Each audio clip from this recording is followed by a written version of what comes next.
your show for all things small business success, the business mastery for startups and scale-ups with your host, Jerry Gadori. In today's episode, we're going to talk about leadership. As a former Marine sergeant, I'm a trained leader.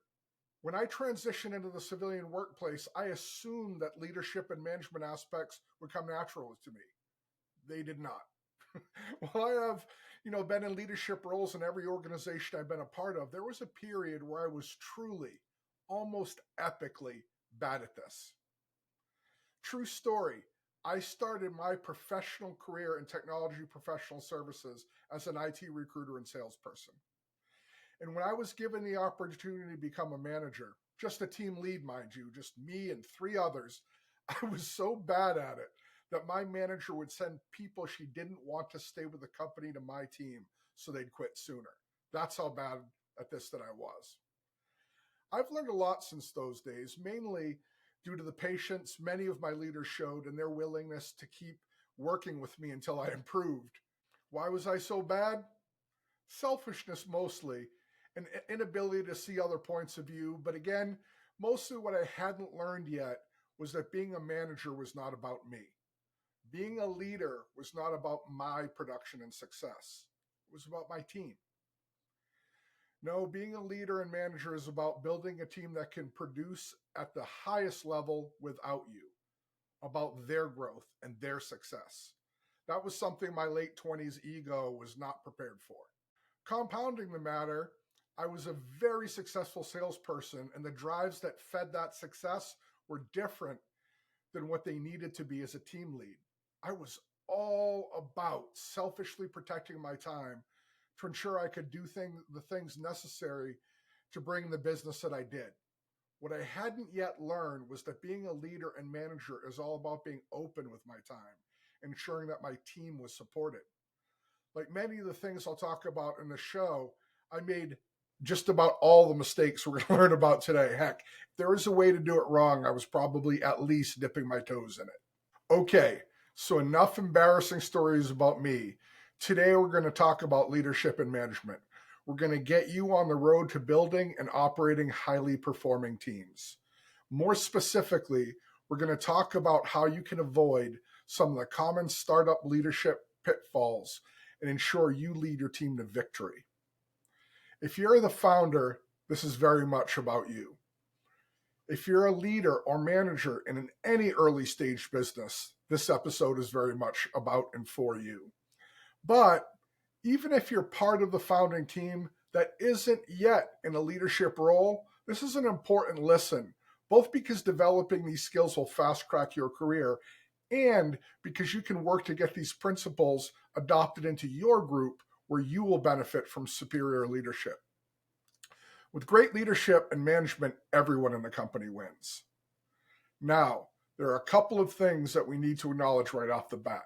Startups, scale-ups, any early stage businesses, to be charitable, a dynamic environment. To be less charitable, it can be a hair on fire crazy place. The very nature of our enterprises, the very things that give us an advantage, top talent with strong personalities, nimble engagement models with our clients, flexible systems and processes designed for rapid iteration. These are all things that require strong leadership to avoid descending into pure anarchy. Now, I'm being somewhat dramatic, to make a point, and because I'm a drama king, but it isn't that far off the mark. Additionally, for many of us, this could well be the first time we've had control over something like this, and we need to know how to act and interact with our teams. It's important to note that the personality of the founder or leader of any small team usually becomes the personality of that team. The way we work with and treat our team is the way we cue the leaders we're developing to treat their teams as the organization grows. So, no pressure, but we've got to get this right. It all starts, as most things should, with the end in mind. Thank you, Dr. Covey. We want to create a team that's inclined to stay with us for as long as we can keep them productively with us. Said differently, we want to build retention into our leadership plan from the jump. because it's easier to fill buckets than colanders, and it's easier to grow teams without churn than it is with it. We touched on this during last week's episode, so let's recap here. And that's the EFG model. The EFG model is my preferred retention model. It's easy to understand. It comes from a place of authenticity, and most importantly, it works and works well. Put very simply, it's this. When an employee feels heard and valued, or engaged with, E, they feel good about their job and or what the company is doing, they feel fulfilled, F, and they're increasing their skills and their responsibilities, and ideally have a path to grow past their current role in the, inside of your organization, then they're growing, G. When those things are in place, they're not likely to leave. The EFG model. They're engaged, they feel fulfilled, and they're growing. But as soon as any one of those components is no longer being met, then they become dissatisfied and they start looking. As well they should, because we're no longer meeting their needs. And that's okay. Their time with us, at least for now, has reached a natural end. One of these days we'll do a whole episode on this, but natural ends are not a bad thing. It allows us to bring in new faces with new and diverse ideas, and when done right, it puts a person out in the ecosystem who is still an ally. And that can be worth its weight in gold in the form of potential candidate referrals, boomerang employee possibilities, heck, even introductions into new possible client work. I call former team members alumni, and I devote a whole section of the Destination Employer book to the importance of and how to build alumni groups. But for today's purposes, let's leave it at this. Once a person has reached a natural end with our organization, the best thing we can do is separate as positively as possible and move on. Why do I start here? Because this is the foundation for any retention plans we build and the guide for how we interact with and lead our teams. Are we listening to their input? Are we expressing gratitude for their contributions? Are we calling out their accomplishments? If so, great. That's all E stuff. We're engaging them. We're fulfilling that need that they have. Now, how about this? Are we listening to what they're saying about the work they're doing? Are we observing them and seeing that they are still challenged and rewarded by what they're doing? Are we talking about their personal goals and how they align with our company's mission? These are all F things, and ensure that we're fulfilling on that need. Again, F, fulfillment. Now, are we monitoring their performance and providing guidance, support, and training? Are we tracking their career development and ensuring that they're meeting the growth metrics that we being them and us together, came up with on their orientation and have been reviewing during their employee reviews? Are we providing opportunities for additional skills training and certification? If we are, it's likely that they're still growing, and so we're doing the G things that they need to see and experience. Now, these are just some examples, but you get the idea. We're interacting consistently, listening, observing, and being present and involved. Or what I call being an active manager. We'll get into that more here in a minute, but first I want to talk about the 3 hats every leader needs to wear. The first hat is the trainer. As the trainer, you wear this hat most often when your teammate first joins your company or team, and for the first month or so, as they come up to speed. You'll wear it periodically beyond that, of course, but that's when you'll wear it the most. The second hat is the coach hat. As their coach, you'll provide guidance, support, and motivation to keep producing, growing, and generally focus on developing them into their best. And over time, you'll wear this hat most often. This will be your go-to persona. The third hat is the manager hat. The manager is responsible for ensuring the person is aware of and follows all the rules, systems, and processes. This is the person who picks up when coaching isn't getting the desired outcome. Done right, this hat will be the one you don the least. Now, quick pro tip here. If you find that you're wearing your manager hat often, it's typically one of 3 or 4 things. The first, you didn't share well enough and ensure that the person understood the rules, systems, and processes from the beginning, and they're making mistakes now, which means you have to put your trainer hat back on and make sure they understand. The second one, it could be that you don't consistently enforce the rules, systems, and processes, so they don't know when they apply, or they're testing the limits to figure out what the real rules are. The third one, they don't respect you, or they don't like the rules, systems, or processes, and they hope that you won't enforce them. Finally, they may just be the type of person that won't follow. That's too big a topic to cover in the context of this conversation. It could be an episode all on its own, but I will say that it needs to be resolved quickly because it sends 100% the wrong message to the team if you tolerate behaviors from some teammates that you don't from others. Inconsistency is not your friend in leadership roles. So now that we understand the hats that you'll wear, let's talk about what being an active manager is and is not. First, let's mention everyone's least favorite type of manager on the far side of the management continuum, and that's the micromanager. I can't even say it without laughing. They're knee-deep in anything you do that doesn't actually provide you any support or assistance. They can tell you when you got into the office, when you left, and how many bathroom breaks you took over the last week. But if you have a question about how to do something that would actually be helpful, they're suddenly troubling someone else. Nothing. Just crickets in the background. And that, in a nutshell, is the issue.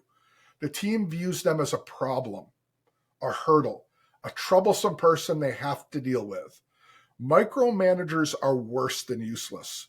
When you micromanage, you send the message that you don't trust your team and that you're there to document what they do, not help them to grow and improve. Gross. On the other end of the management continuum that we're making here is the absentee manager. They are no more helpful or desirable than the micromanager, but for the opposite reason. While micromanagement is always talked about in leadership conferences and on business sites like LinkedIn, somehow this clown avoids the spotlight. Probably because they're sitting in their office looking at RYG reports or polishing up their Excel spreadsheet skills so no one sees them to talk about them. Where the micromanager is ever present, this person is always absent. Where the micromanager is knee-deep in your business, this person is always busy, always going into a meeting that no one seems to know anything about. Where the micromanager sends the message that the company doesn't trust you, the absentee manager sends the message that the company doesn't care. I say again, gross. Can you see how both are damaging? Can you see how both hurt your team's ability to survive, let alone thrive? No, that's not what we're all about here. That's not how we become destination employers and run high-performance teams. Not at all. Let's talk about the third type of manager that you're going to be, what I call the active manager. The active manager is present, supportive, and focused on the development of his or her team. They know that the more energy they put into the team, the more energy that team will give back. They work closely with the team and allow them to earn their autonomy through demonstration of competence. By that I mean, as the person shows that they can do their job effectively, the active manager takes a step back. They give that person the room they need to work and to continue growing. And as that person shows increased execution, the manager takes another step back. They're there when needed, so the team feels supported, but not hovering so the team feels smothered. If on our management continuum we numbered it 1 to 10 and made a micromanager a 1, an absentee manager a 10 as the opposite pole, then the active manager would start off at about a 3, and as their new teammate, their new hire, their new person, and their team developed, they would ease back to a 6 or a 7. Which is to say that they would start off heavily involved and close and then step back as the person comes up to speed and shows that they can execute on their job without that level of supervision. But they never step so far back that they can't provide support and assistance. Can you see the difference between the three? Largely, the success of the active manager is about intent and the communication of that intent. The micromanager's unspoken message is, I don't trust you, and I'm not going to let you damage my career. The absentee manager's unspoken message is, I don't care about you. I'm going to focus on my career. The active manager's unspoken message is, I know your success is my success, and it's in my enlightened self-interest to help you thrive. Let me give you an example of this in action. Now, in last week's show, we used a software development team as an example. So let's shake it up a little bit and make this week a sales team, for our example. Let's say for our conversation that you just hired a junior salesperson to the team, not brand new, but maybe 1 or 2 years of experience. Let's run through this the way an active manager would. First, prior to the new hire orientation, the active manager would ensure that he spoke to the recruiter and got all the information they had about the new hire salesperson's career goals, what they liked and didn't like about the role, what their strengths and weaknesses were, or at least appear to be based on the interview qualification. And they put all that together to ensure they could communicate it to the new hire in their first meeting. In that meeting, the active manager would lay out the initial training plans, make clear all of the rules, systems, processes, and expectations that they have. They would work closely with the new teammate, ensuring that they're absorbing the material, getting the attention they need, providing shadowing and hands-on training alongside whatever coursework that they have. As the new salesperson shows through their ability to do their job that they have the basics down, the manager takes a step back, giving them some autonomy and freedom. Still watching closely, but allowing that person to start making decisions and show that they are capable. As it becomes clear that the salesperson is staying on track and continuing to improve, the manager takes another step back. Now, if a problem appears, the active manager steps back in, provides the retraining or coaching necessary, and observes until it's clear that a lesson was learned, and you guessed it, they step back again. Really, they're there to make sure it's stuck, that this time around that they've got it. The way this would likely look is over, say, the first month, the manager and or trainer would be working with this person pretty much constantly, slowly giving them more space as their ability to execute on their tasks show that they can handle some more autonomy. By the time we get to the second month, we're probably down to weekly meetings. By the end of the third month, we'd probably scale back to monthly. By the end of the second quarter, down to quarterly meetings. Each meeting would feed the next. And by the end of the first year, we'd scale back to quarterly meetings that feed an annual review. I've said it before, I'll say it again here. Annual reviews on their own are a waste of everyone's time. The least we want our cadence to be is quarterly meetings. Now, when I'm talking about meetings, I'm talking about performance reviews, training development check-ins, and career growth check-ins. A sales management role is very hands-on. So there'll be other more frequent touch points around activity and sales funnel stuff. But in an effort to make this example available outside of sales management, which again is really its own animal, I'm just focusing on the career level stuff. But do you see this model? We start off very heavily involved, and then as their performance shows their competence, we give them space to grow and trust to continue striving to improve. But we never step so far back that we can't see when they need our support. Now, again, different roles will have different management requirements, but you get the idea, I hope. That's the difference between the three types of managers. The example I just gave, that's active management. That's the stuff right there. That's what leads your team to victory. You focus on being an active manager who's dedicated to the EFG model, and you'll see that you're almost always wearing your coach hat, which in related news is the most fun of the three hats. You'll see that your retention makes growing your team much easier, and you'll see that your team's output dwarfs your peers and competitors. Well, that feels like a good place to call it a wrap. The show went a little bit longer than I'd anticipated, but it was a lot of info to get in. Did we bring the heat this episode? If we did, please leave a review if you're listening on the audio podcast, or a like and comment if you're watching on YouTube. And wherever you are, please subscribe and spread the word. It's my mission to ensure that you can attract, recruit, and retain the top talent in your markets and empower you to lead high-performing teams.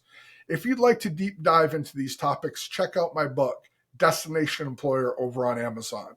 And tune in to next week's show. Thank you, as always, for all of your support. It's humbling and deeply appreciated. But for now, I'm signing off.